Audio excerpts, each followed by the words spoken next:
Bismillah. Assalamualaikum warahmatullahi wabarakatuh. Innal hamdalillah nahmaduhu wa nasta'inu wa nastaghfiruh wa na'udzu billahi min shururi anfusina min sayyiati a'malina may yahdihillahu fala mudilla lahu wa may yudlil fala hadiyalah. Asyhadu an la ilaha illallah wahdahu la syarika lah wa asyhadu anna Muhammadan abduhu wa rasuluh. Amma ba'd. Ma'asyiral muslimin wal muslimat, ikhwani wa ikhwati fid din, jamaah Masjid Al-Falah rahimani wa rahimakumullah. Alhamdulillahilladzi bi ni'matihi tatimmus shalihat. Tsumma alhamdulillah ala kulli hal. Thumma rabbi zidna ilma warzuqna fahma, amin ya rabbal alamin. Alhamdulillah, dengan rahmat izin Allah, di bulan ini sangat istimewa untuk bangsa dan negeri ini, khususnya umat Islam yang kepada Allah mayoritas penduduk negeri ini adalah umat Islam. Kita mendapatkan dua nikmat besar dari Allah Subhanahu wa taala. Pertama, nikmat dipertemukan dengan tahun baru Hijriah 1444 Hijriah. Semoga kita bisa memaknai sosok orang yang berhijrah sebagaimana dijelaskan oleh Rasulullah SAW, al-muhajir man hajara nafsahu mimma nahallah. Sosok orang yang hijrah adalah mereka yang meninggalkan perbuatan-perbuatan yang dilarang oleh Allah. Artinya dari hari ke hari kita semakin dekat dengan Allah, semakin membangun ketaatan dan kesolehan kita di hadapan Allah, karena hakikatnya hari ke hari jatah umur kita berkurang di kehidupan dunia ini. Kita sedang menunggu ajal, karena ajal itu sesuatu yang pasti, dan kita berharap semua saat Allah memanggil kita, Allah memanggil dengan panggilan yang sangat indah yang Allah abadikan surah Al-Fajr. Ya ayyatuhan nafsul mutmainnah irji'i ila rabbiki radiyatan mardiyah fadkhuli fi ibadi wadkhuli jannati. Semoga Allah manggil kita dengan sebutan ini, karena mereka yang mendapatkan julukan atau predikat husnul khatimah akan mendapatkan panggilan yang sangat indah ini. Nikmat yang kedua, kita diberi kesempatan, negeri ini ternyata sudah 77 tahun Allah beri kenikmatan kemerdekaan. Tinggal apakah kita sudah merdeka dalam arti sesungguhnya.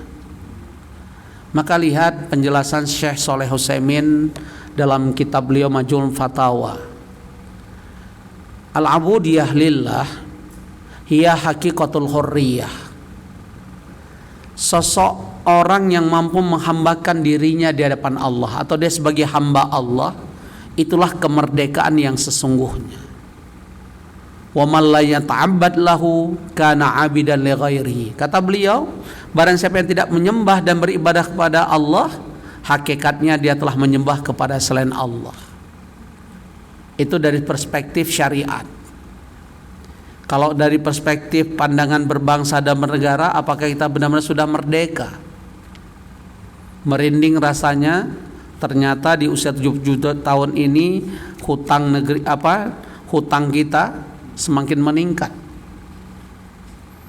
Menurut data BPS, pengangguran juga meningkat, dan kita tahu ada demo buruh sebelum menjelang kemerdekaan.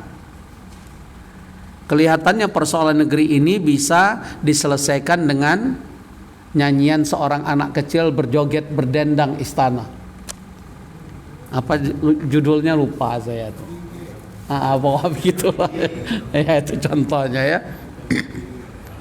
Ya, ini yang terjadi pada bangsa ini sangat mudah. Ya, persoalan kita sangat banyak walaupun motonya menarik. Kita bangkit lebih kuat, kan gitu hakikatnya ya. Segera pulih, cepat pulih dan bangkit lebih kuat, kan motonya indah sekali. Ya, inilah kita pahami bersama. Belum lagi kalau kita segi dari aspek hukum, kita berharap kasus Joshua ini membuka tabir siapa pelaku KM 50. Kita tahu betapa hebatnya rekayasa itu sampai rest area KM 50 kan ditiadakan sekarang. Hebat sekali ini. Maka kita kembali pada janji Allah, wallahu khairul makirin. Allah itu sebaik-baik pembuat tipu daya. La ghaliba illallah. Karena tidak ada yang namanya kemenangan dan kekalahan kecuali semua dengan izin Allah Subhanahu wa taala. Yang pernah ke Istana Al-Hamra, itu tulisan la ghaliba illallah itu masih terpampang hampir setiap tiang ya di Istana Al-Hamra. Dan mereka sangat berharap tulisan itu bisa hilang, maka ada tangan-tangan jahat ingin berusaha menghilangkan tulisan, termasuk lafaz thaibah la ilaha illallah. Qadarullah, ternyata itulah kehebatan mahakarya orang-orang terdahulu, nggak bisa dirubah lafaz-lafaz itu walaupun ada keinginan mereka ya. Nah, yang kita sedihkan adalah mihrab imam di istana tersebut berubah menjadi tempat baptisnya, padahal masih ada lafaz thaibah di situ. Ya, inilah kejayaan umat Islam yang sudah dirampas oleh mereka, dan itu kesalahan kita, khususnya raja-raja pada saat itu. Mereka terjebak dengan penyakit wahan, hubbud dunia, cinta dunia. Nah Bapak Ibu, kita masuki kajian hadis yang ke-78. Ini bab tentang sidqul iman, ya, tentang iman yang benar. Wa ikhlasuhu, dan bagaimana sosok iman yang ikhlas sesungguhnya. Mari kita dengarkan penjelasan Rasulullah SAW dari seorang sahabat, Abdullah bin Mas'ud radhiyallahu anhu, qala lamma nazalat alladzina yu'minuna alladzina amanu wa lam yalbisu imanahum bidzulm. Jadi saat ayat ini turun, kata sahabat Ibnu Mas'ud, ya, yaitu orang-orang yang beriman, di mana keimanan mereka tidak dikotori oleh sebuah kezaliman. Apa yang terjadi di kalangan para sahabat saat ayat ini turun? Syaqqa dzalika 'alal muslimin. Banyak sahabat merasa keberatan terhadap diri mereka dengan turunnya ayat ini. Apa keberatan mereka? Mana ada manusia yang tidak pernah berbuat kezaliman terhadap dirinya. Mana ada manusia yang maksum hakikatnya kecuali Rasulullah sallallahu alaihi wasallam. Tidak mungkin dalam hidup seseorang tidak pernah bermaksiat di hadapan Allah. Tidak mungkin kita tidak pernah melakukan kesyirikan sekecil apapun dalam hidup ini. Karena definisi syirik yang dijelaskan oleh Rasulullah SAW lebih samar dari seekor semut hitam berjalan di atas batu hitam di tengah malam gelap gulita. Kira-kira kelihatan nggak tuh semut? Itulah syirik. Definisi yang lain, anta ja'alallah niddan wa khalaqaka. Engkau jadikan Allah tandingan pada Allah yang menciptakan kamu. Insya Allah kita terlepas dari syirik akbar, syirik besar. Tapi kalau syirik asghar atau syirik khafi belum tentu, karena wujub riya itu bisa aja bersemai dalam kehidupan dan amalan kita hakikatnya. Tadinya ikhlas, tiba-tiba dipuja-puji oleh seseorang, hilang keikhlasan itu. Itulah bentuk kezaliman seseorang pada dirinya. Maka sahabat syaqqa ala dzalika.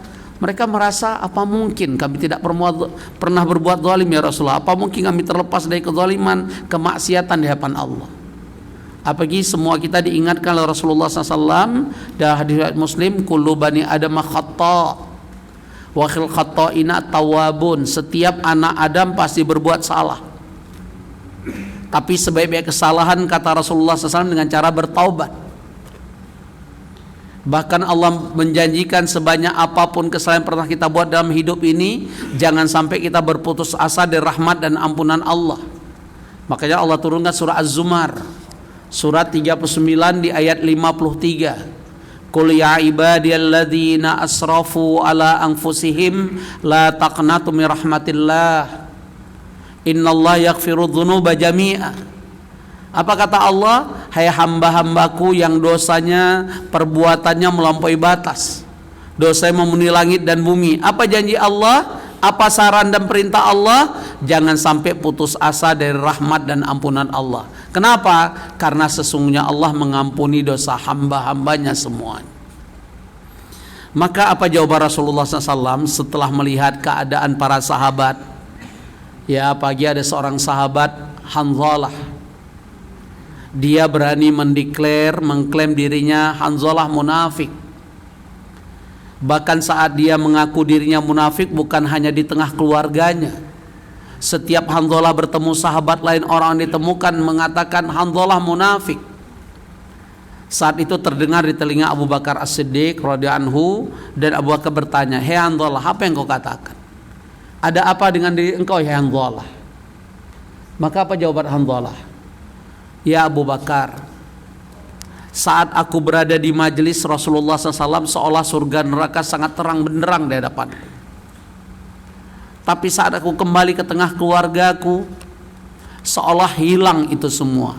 Aku orang munafik, hei Abu Bakar." Apa jawaban Abu Bakar pada Hanzalah? "Kalau begitu aku juga munafik, hei Hanzalah." Sahabat-sahabat mulia itu tidak pernah mengaku dirinya adalah orang yang paling suci di hadapan Allah. Maka sungguh aneh hari ini mengaku dirinya suci, air kobokannya menjadi barokah sehingga diperebutkan orang, tangannya dianggap suci sehingga kalau disalami orang, dicium bolak-balik kayak martabak telur, ada kebanggaan. Belum lagi entah apa ucapannya, hanya disembur air lewat air liurnya dianggap barokah. Pada sahabat-sahabat yang mendapatkan laqab makom di sisi Allah sangat mulia, radhiyallahu anhum, Allah ridho pada mereka, mereka sangat gundah gulana saat turun ayat alladzina amanu walam yalbisu imanahum bidzulm. Orang-orang yang beriman saat keimanan mereka tidak dikotori oleh kezaliman, syaqqa dzalika. Para sahabat sangat gundah. Dan Allah sudah ingatkan kepada kita semua dalam surah An-Najm, surat 53 ayat 32. Fala tuzakku anfusakum huwa a'lamu bimanittaqa. Jangan menganggap dirimu paling soleh, paling suci, paling banyak amalannya, karena Allah yang maha mengetahui siapa yang paling bertakwa di antara kita. Maka jujur Bapak Ibu, ada pertanyaan besar pada diri saya. Apakah saya bisa diwafatkan seperti seorang muadzin yang Allah wafatkan sedang azan? Apakah Allah bisa mewafatkan orang-orang yang dianggap soleh, keilmuannya, jamaah sangat banyak? Apakah bisa diwafatkan Allah saat dia beribadah, saat sujud misalnya? Seperti kita dengar ada orang awam Allah wafatkan sedang sujud.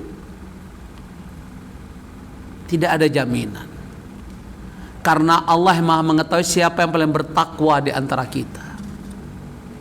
Ketakwaan itulah membedakan diri kita dengan seseorang.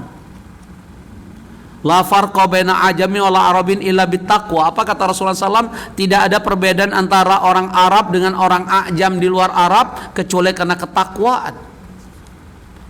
Bagaimana Allah menjelaskan di surah Al-Hujurat di ayat 13, inna akramakum indallahi atqakum.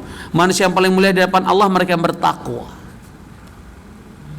Di sini pentingnya kita memahami tadi yang dibaca imam di rakaat kedua surat Al-Ankabut di ayat terakhir ayat 69. Wa'bud rabbaka hatta ya'tiyakal yaqin. Perintah Allah membangun ketaatan di hadapan Allah tidak cukup setahun 2 tahun, tapi harus kita bawa keistimewaan sampai akhir hayat. Di hadis 70 sampai 75 sudah kita pelajari. Ada orang yang tadi levelnya sahabat. Bahkan sahabat ini ikut perang bersama Rasulullah SAW di perang Khaybar. Tapi sayang, justru gelar sahabat ini tercabut pada diri orang ini di akhir hayat. Masih ingat kisahnya? Karena dia mati bunuh diri, tidak sabar dengan luka sayatan dari pedang musuh. Pada orang-orang yang melihat keberanian sahabat ini tadinya mereka merasa keder, merasa minder. Nggak ada amalan terbaik hari ini kecuali si fulan. Tapi Rasulullah SAW menjelaskan kepada kita tadi, huwa min ahlin nar, dia kelak menjadi penghuni neraka. Sempat goyang keimanan para sahabat. Kok bisa Rasulullah SAW menyebutkan orang ini kelak menjadi penghuni neraka, padahal mereka melihat dengan mata kepala orang ini gagah berani di medan perang. Tidak ada yang seberani dia. Wa'iyadzubillah. sayang di akhir hayat dia bukan mati husnul khotimah, dia bukan mati syahid, dia tidak sabar dengan lukanya, dia tancapkan ujung pedangnya ke dadanya, baina thaddaini, antara dua puting susunya, maka dia mati dalam keadaan su'ul khotimah, dia mati bunuh diri. Semenjak saat itu hilang gelar sahabat untuk dia. Maka kita diingatkan oleh Rasulullah SAW, innamal a'malu bil khawatim, sesungguhnya menentukan amalan kita di hadapan Allah akhir perjalanan kehidupan. Bagaimana beliau menggambarkan ada seorang mengamalkan amalan penduduk surga, seolah dirinya dengan surga dzira'an sejengkal lagi, tapi justru yang umurnya tinggal sejengkal lagi meraih predikat sebagai ahlul jannah, penghuni surga, dia tidak sabar, tidak istiqomah dia. Sedangkan ada orang amalan ada penduduk neraka, seolah dirinya neraka dzira'an, digambarkan oleh Rasulullah SAW, tapi justru yang umurnya tinggal sejengkal dia bertobat pada Allah, dia mohon ampun dengan sungguh-sungguh di hadapan Allah, dia menyesali perbuatan masa lalu. At-taibu nadami kama la dzambala, kata Rasulullah SAW, orang yang bertobat dari suatu dosa seperti orang yang tidak pernah melakukan dosa. Maka orang ini Allah tetapkan dia sebagai penduduk surga. Pasti kita bertanya-tanya, di mana keadilan Allah? Kok capek seseorang melakukan amalan penduduk surga, hanya sejengkal lagi dia melakukan amalan penduduk neraka? Kenapa Allah tetapkan dia dalam neraka? Walaupun tidak selama-lamanya orang dalam neraka, dia dalam neraka hanya sesuai dengan dosa yang dikerjakan di akhir hayatnya. Sesudah dicuci dosanya dengan azab Allah, baru orang ini kelak dimasukkan dalam surga. Maka jawabannya Allah tetap adil. Allah tidak pernah menzalimi hambanya. Allah yang mau mengetahui tentang apa motif niat seseorang dalam beramal. Karena orang yang murni ikhlas dalam beramal, dia hanya mengharapkan wajah Allah, pasti Allah akan beri keistiqomahan pada orang ini. Tapi orang-orang yang tidak ikhlas dalam beramal, kadang dia semangat, kadang dia futur, kadang dia mengharapkan selain wajah Allah, orang-orang ini nanti di akhir hayatnya Allah balikkan keadaannya karena dia tidak ikhlas dalam beramal. Maka kata Imam Ibnul Qayyim, ciri orang ikhlas dalam beramal pasti dia akan istiqomah dalam amalnya. Ini kata kuncinya ya. Jadi saat kita tidak istiqomah beramal menunjukkan kita kurang ikhlas dalam beramal. Contoh tahajud misalnya, kadang semangat, suatu saat nggak semangat, menunjukkan apa? Kapan kita semangat tahajud? Sedang ada persoalan biasanya. Kapan kita mudah mengalir air mata di depan Allah saat meminta? Saat kita dalam kesulitan biasanya. Pada apa janji Allah di hadis kudusi? Saat kita mengingat Allah dalam keadaan senang, Allah akan mengingat kita dalam keadaan sulit. Jadi kata kuncinya itu Bapak Ibu dan generasi penerus kami. Jadi saat kita diuji dengan kenikmatan kita ingat Allah, Allah akan ingat kita saat kita diuji kesulitan. Maka orang-orang yang diuji sulit bisa segera bangkit, pasti menunjukkan saat dia diuji kesenangan dia tetap ingat Allah. Nah pertanyaannya, mudah nggak saat kita diuji kesenangan bisa ingat Allah? Mudah tidak? Makanya orang-orang yang sangat diuji dengan kenikmatan dunia dia tetap taat pada Allah, Allah memberi apresiasi yang sangat tinggi pada orang ini. Lihat surah An-Nur surah 24 ayat 37. Rijalun la tulhihim tijaratun wala bai'un an dzikrillah. Sosok laki-laki kata Allah, dia tidak pernah lalai mengingat Allah walaupun dia keadaan sibuk dengan perdagangannya, bisnisnya, status sosialnya, jabatannya, tidak pernah lalai. Bahkan Allah jelaskan sifat orang ini, dia menjaga sholat, dia mengeluarkan zakat, berinfak, bersedekah, karena dia takut ya khaufuna yauman tataqallabu fil qulub wal absar.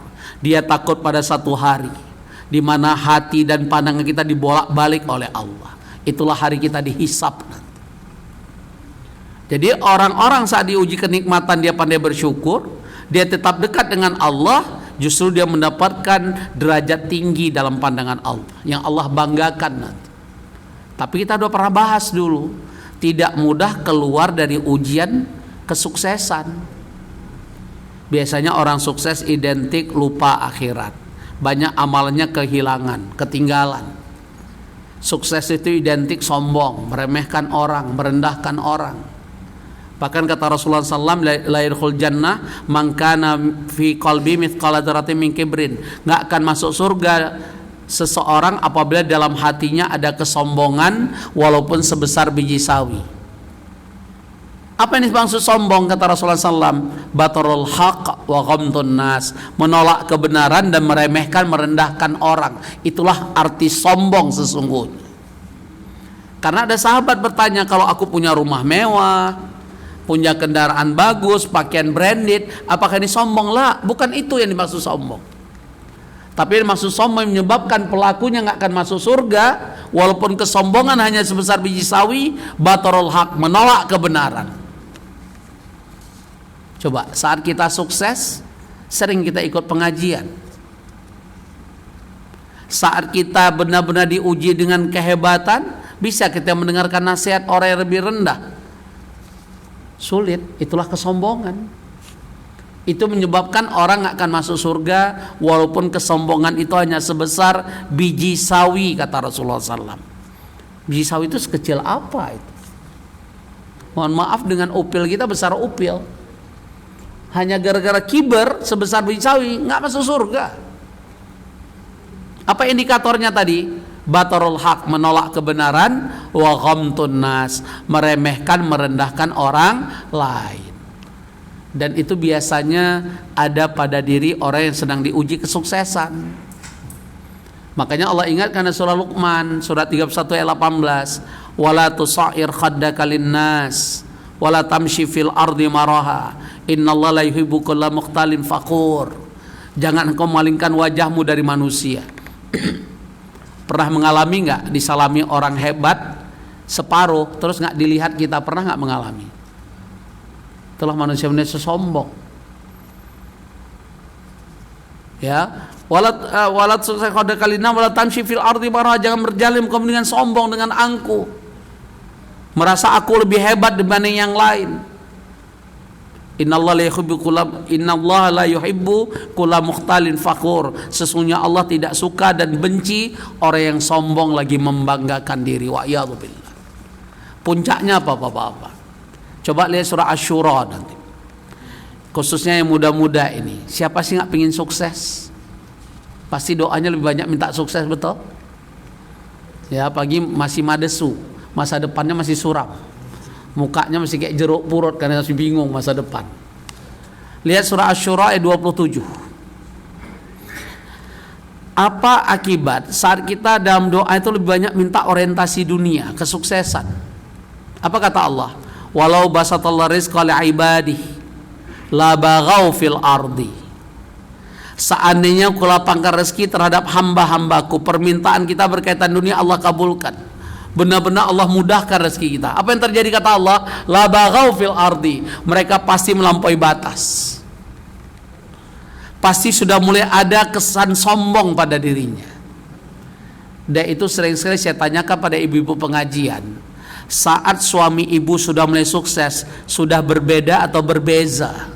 Jawaban ibu-ibu berbeza, bukan berbeda lagi. Pak ini Rahim, berbeza.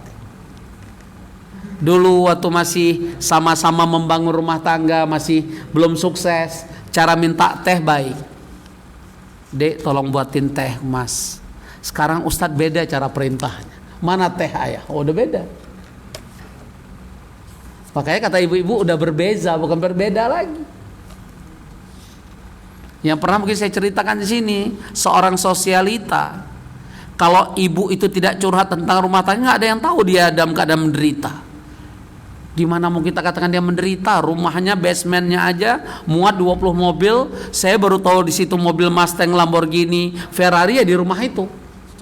Paling murah rumah itu mobilnya Fortuner seri terbaru. Tapi sang pemilik rumah curhat, Ustadz saya tidak bahagia, air mata mewek. Kenapa ibu mengatakan tidak bahagia? Semua ibu-ibu, semua wanita menginginkan dapat suami seperti ibu. Baru keluar kata-kata, gimana saya mau bahagia Ustadz? Suami saya kasar, kok saya berbuat salah keluar nama binatang Ragunan semua. Bahkan saya pernah diborgol oleh suami dengan anak saya, hanya gara-gara kami terlambat pulang karena macet. Akhirnya ibunya si ibu ini, ibu kandungnya, yang sebenarnya saya kenal banget nggak ibu kandung si ibu ini karena jamaah saya, meledak ibu ini. Jujur Ustadz, setiap saya dapat telepon dari menantu saya gemetar saya Ustadz. Kesalahan apa lagi dibuat oleh anak saya di depan mantu saya. Padahal kadang bukan salah Ustadz, tapi dia menganggap itu salah. Karena kesuksesan itu identik sombong. Padahal dulu nggak begitu. Itulah yang Allah ingatkan tadi apa? La baghaw fil ardi. Udah ketemu belum surah Asy-Syura? Surat 42-27 benar nggak bahasa Allah? Sungguh kamu melampaui batas. Walakin yunazzilu biqadari ma yasha. Apa yang Allah harapkan? Allah itu akan memberi sesuai dengan kebutuhan kita, bukan sesuai keinginan. Kalau Allah beri sesuai keinginan, kira-kira dalam semenit berubah nggak keinginan kita? Banyak banget nggak keinginan kita? Sampai demikian Allah ingatkan. Puncaknya, siapapun yang menginginkan kesuksesan dunia, apa kata Allah di surah At-Taubah di ayat 55 dan 85? Kita diingatkan Allah, kalau orientasi hidup kita kagum dengan orang sukses duniawi, apa kata Allah? Fala tu'jibka amwalum wala auladuhum innama yuridullah liyu'adzibahum biha fil hayati dunya wa tazhaqa anfusuhum kafirun. Apa kata Allah? Jangan kagum dengan kesuksesan seseorang, dengan harta dan jabatannya. Sesungguhnya di balik kesuksesan itu kata Allah azab untuk mereka. Bayangkan sukses, yang memberi kesuksesan Allah ingatkan di balik kesuksesan seseorang ada azab di balik sukses. Sekarang jujur, kalau kita semakin sibuk, kita sering di rumah atau jarang di rumah? Saat jarang di rumah, perkembangan anak-anak kita bisa kita monitor atau banyak loss control. Baru tadi siang saya ditelepon oleh seseorang pejabat bank. Dia bingung mendidik anak. Dia mengaku salah saya didik anak. Karena kelamaan di Amerika, dia berpikir kalau anaknya sekolah di luar negeri, punya knowledge yang hebat sehingga kalau bekerja di Indonesia punya jabatan dan porsi, tapi dia mengaku saya hari baru nyesal Ustaz. Gimana nggak nyesal? Anaknya udah nggak mau sholat. Begitu diingatkan sholat sudah bermain fisik.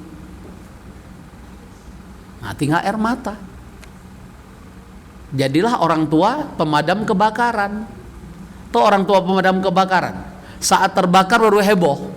Ngeng, telepon sana minta bantu dari semalam beliau telepon saya. Saya bilang maaf saya udah mau istirahat. Jadi orang tua pemadam kebakaran akhirnya minta diselamatkan. Wa iyadu billah. Kita tidak boleh jadi orang tua jadi pemadam kebakaran. Udah burns, udah api membesar baru kita heboh. Harus sejak dini kita selalu libatkan untuk mendidik anak, libatkan Allah. Banyak berdoa, Rabbana hablana min azwajina wa dzurriyyatina qurrata a'yun waj'alna lil muttaqina imama. Karena anak soleh itu anugerah Allah, bukan hebatnya kita mendidik. Punya pasangan soleh-soleh itu anugerah Allah, bukan karena hebatnya kita memilih. Ya, maka ini terjadi para sahabat. Syaqqa dzalika 'alal muslimin faqalu ya Rasulullah ayyuna la yadhlimu nafsahu. Karena gundahnya mereka turun ayat tadi, orang yang beriman tidak mengotori keimanan mereka dengan kedzaliman, dengan kemaksiatan, dengan perbuatan syirik kecil, gundah mereka. Maka mereka bertanya, ya Rasulullah, mana ada orang di antara kami tidak melakukan kedzaliman pada dirinya ya Rasulullah? Qala laisa zalika. Itu kelebihan sahabat. Saat mereka ingin bertanya tentang agama, ada sang maha guru Rasulullah sallallahu alaihi wasallam. Hari ini siapa guru kita? Ulama. Yang disebutkan Rasulullah SAW, al-ulama warasatul anbiya. Ulama itu pewaris para nabi. Sayangnya banyak ulama sekarang tidak sesuai dengan kriteria Allah. dalam surat Fatir surat 35 ayat 28, innama yakhsyallaha min ibadihil ulama. Sesungguhnya manusia yang sangat takut pada Allah siapa? Para ulama. Sekarang kira-kira ulama takut pada Allah atau takut kekuasaan? Saat jadi ulama fatwanya bagus, begitu dapat kekuasaan fatwanya berubah, ya kan? Nah, ini sekarang ini terjadi, ya. Nah, diundang istana hanya diamplopin, keluarnya udah kayak melempem semua. Ya, itu contoh demikian. Makanya saya selalu katakan pada teman-teman di majelis ulama, bukan kita yang ke istana, orang istana ke kita, itu baru ulama yang independen kita. Ya, itu contohnya Pak ya, Pak Haji ya, itu tadi sulit ya, karena masing-masing ada mungkin wallahu alam apa maksud dan keinginannya hanya Allah yang tahu. Jadi kata Rasulullah SAW, laisa dzalika, ya dimaksud dengan ayat ini bukan kalian melakukan kemaksiatan, kezaliman terhadap diri atau suatu saat kalian futur malas ibadah pada Allah, bukan itu yang dimaksud. Innama huwa syirku. Jadi zalim yang dimaksud di ayat ini adalah kesyirikan. Kemudian alam tasma'u ma qala Luqman libnihi wa ya'idu ya bunayya la tusyrik billah inna syirka la zulmun azim. Kemudian Rasulullah SAW menjelaskan tentang dimaksud dengan ayat tadi adalah syirik, dan beliau mempertanyakan di hadapan sahabat, tidakkah kalian mendengar tentang nasihat Luqmanul Hakim pada anaknya saat dia menasihati anaknya, ya bunayya, hai anakku, la tusyrik billah, jangan engkau mempersekutukan Allah, inna syirka la zulmun azim, sesungguhnya syirik itu adalah kezaliman terbesar seorang hamba di hadapan Allah. Nah, kira-kira negeri ini yang mayoritas umat Islam sudah merdeka dari kesyirikan belum? Kita lihat pertarungan antara pesulap merah dengan dukun, menunjukkan dukun masih makmur di negeri ini, menunjukkan guru spiritual masih dipercaya. Itu di Bandung itu ada rumah guru spiritual, kalau bapak-bapak lewat banyak banget mobil, padahal halaman rumahnya udah besar masih kurang mobil. Saya tanya dengan jamaah saya yang lewat, rumah siapa kok banyak kali mobil? Itu guru spiritual, Ustaz. Banyak calon pejabat kita yang mau ikut pilkada, pilpres datang ke situ. Akadnya kalau terpilih mobil seri terbaru keinginan si guru spiritual. Nah, itu dia. Ya. Saya jadi ingat masa pilpres. Ada calon presiden kita ingin berkunjung ke makamnya ada di Empang. Jadi pas pampresnya itu udah steril kan. Qadarullah calon presiden itu nggak jadi ke situ. Ya, padahal udah steril. Saya tanya, emang banyak siapapun, ya begitulah negeri ini. Apalagi kesyirikan, tatoyur. Bapak-bapak, ibu-ibu, anak-anak pernah dengar kalau burung gagak hinggap di rumah seseorang apa maknanya? Nah, kok tahu sih? Emang ada dalilnya? Burung gagak datang kematian, terus kok tahu? Nah, itu contoh anak-anaknya masih tahu rumahnya.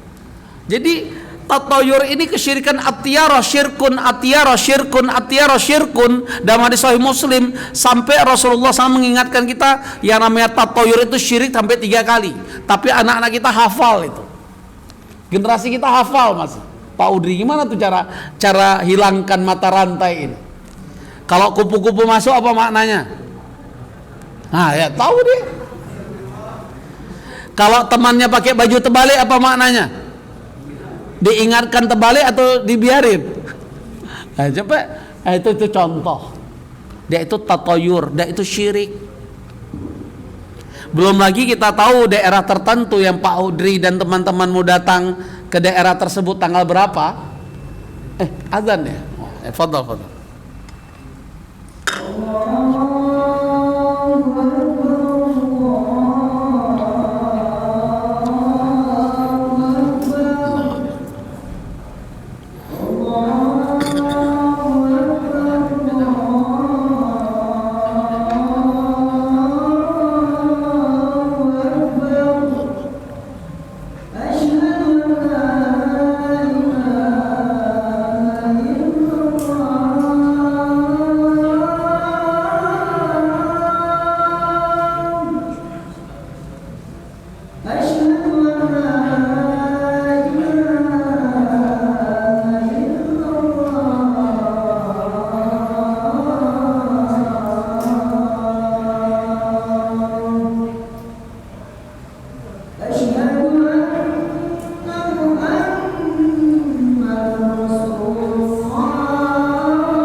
Ya, kita manfaatkan jeda antara adzan iqamah. Apa yang bisa kita simpulkan dari hadis ini? Banyak sekali pelajaran. Pertama, jangan merasa diri kita sudah puas dengan amalan kita selama ini. Setingkat para sahabatnya, mereka khawatir dengan amalan mereka apakah diterima atau tidak di hadapan Allah. Yang kedua, pentingnya kita menjaga jangan sampai dalam hidup ini kita melakukan kesyirikan sekecil apapun.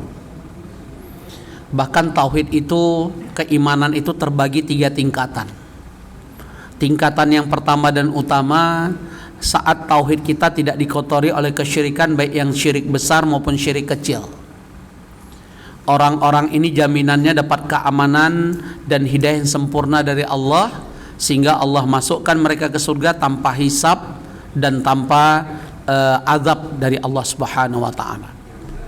Yang dapat kelompok ini adalah para rasul dan orang-orang soleh yang mereka menjaga ketaatan mereka, kehidupan mereka dari perbuatan syirik sekecil apapun. Kelompok yang kedua, mungkin ini mayoritas kita. Mungkin bisa jadi saya juga di dalam itu. Yaitu kita terhindar dari perbuatan syirik besar, tapi kehidupan kita belum bisa terhindar dari kesyirikan kecil. Riya, sum'ah, wujub. Bahkan diingat kalau Rasulullah SAW ada 3 perkara yang membuat kita hancur binasa. Pertama, syuhun muta', kebakhilan yang kita ikuti. Kita menjadi orang bakhil, bukan dermawan. Hawaun muttabi', hawa nafsu yang terus kita turuti. Karena hakikatnya inna nafsa la'amaratun bisu ila ma rahima rabbi inna rabbi laghafurur rahim. Hakikatnya hawa nafsu mengajak kita kepada kedurhakaan, kemaksiatan, kecuali hawa nafsu yang dirahmati Allah, yang mampu kita kendalikan hawa nafsu tersebut. Dan yang 3, ijabul mar'i bi nafsihi, kekaguman seseorang terhadap dirinya. Dia ini masuk kategori syirik kecil.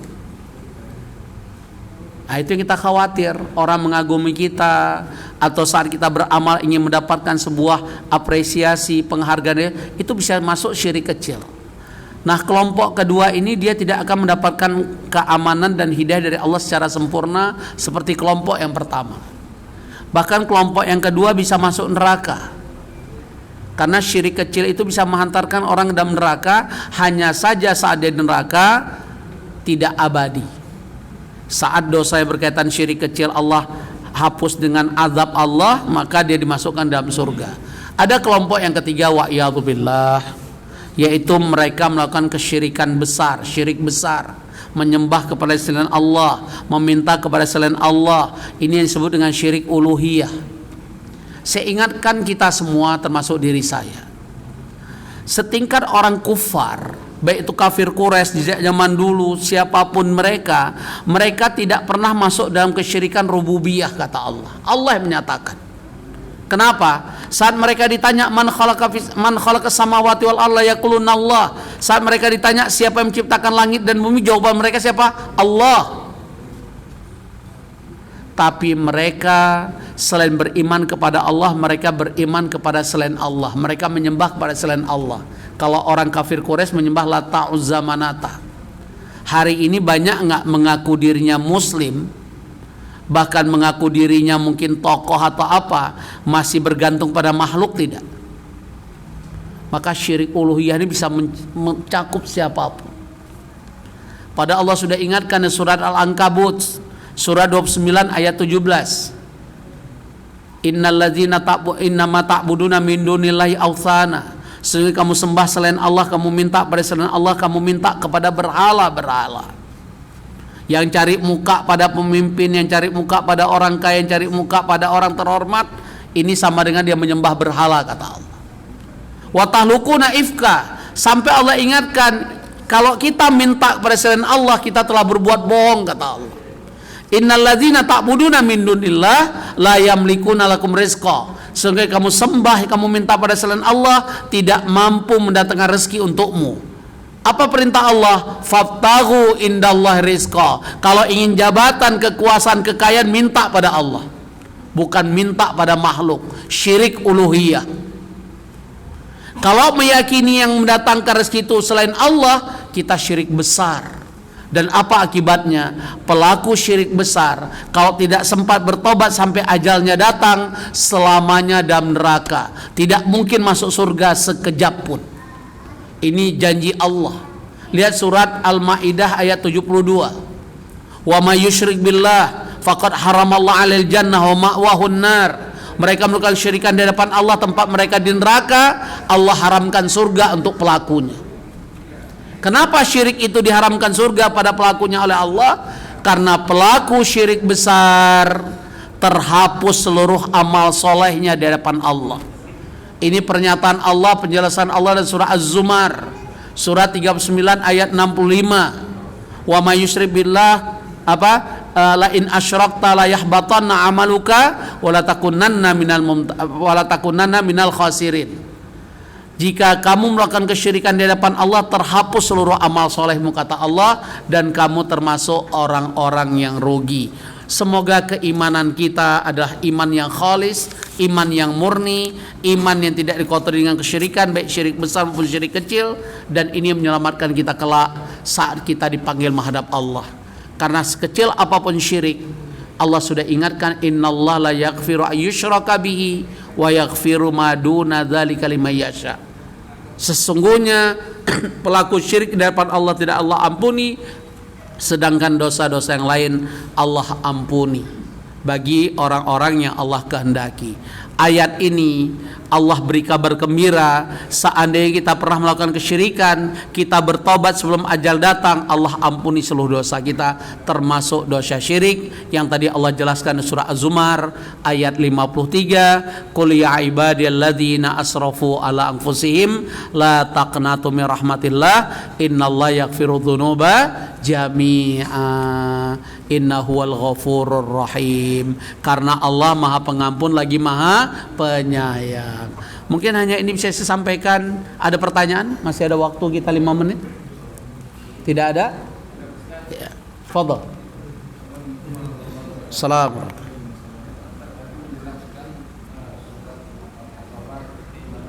Dan 85.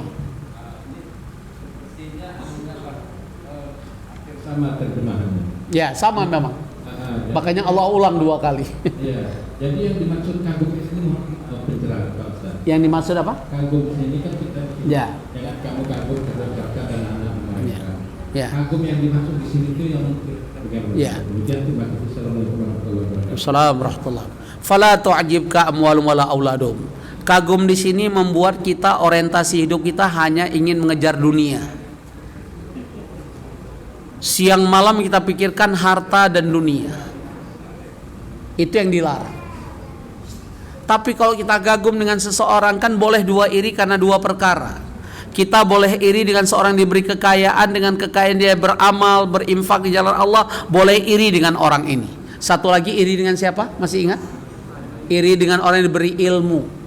Dengan ilmunya dia mengamalkan ilmu tersebut, mengajarkan orang lain. Hanya 2 boleh iri. Maka kita boleh iri pada orang yang sukses dunia, tapi dia beramal, berdermakan atas jalan Allah. Tidak dilarang. Tapi yang dilarang adalah saat kita kagum dengan orang sukses, sehingga menjadi terobsesi kita siang malam, aku harus sukses. Itu aja yang dipikirkan, sehingga dia melupakan mengingat Allah. Ya, wa iyadzubillah. Makanya tadi Allah kan sebutkan, saat kita sukses, saat kita mengejar dunia tapi kita tidak melupakan hak-hak Allah, maka Allah memberi apresiasi yang sangat tinggi tadi. Surat apa? An-Nur ayat 37. Rijalun la tulhihim tijaratun wala bai'un an dzikrillah. Sosok laki-laki yang tidak lalai mengingat Allah saat dia berbisnis, saat dia di puncak sukses, untuk selalu ingat Allah dengan cara apa? Wa iqamis shalah wa ita'iz zakah. Dia menjaga salatnya, dia tahu tentang hak-hak di balik hartanya, dan dia takut pada satu hari. Artinya orientasi orang ini mempersiapkan kematiannya, mempersiapkan hari hisabnya. Kalau itu mampu Pak Syarifuddin, Masya Allah, Allah memberi apresiasi yang tinggi. Tapi sayang, banyak orang sukses lupa pada Allah. Betul apa betul? Kita lebih khusyuk ibadah saat sukses atau saat sulit? Nah, kok ngaku semua ini? Mudah air mata mengalir saat nikmat atau saat kesulitan? Nah, gimana jadi Allah mau kasih sukses? Nah, kita ngaku sekarang kan? Itu hakikatnya demikian.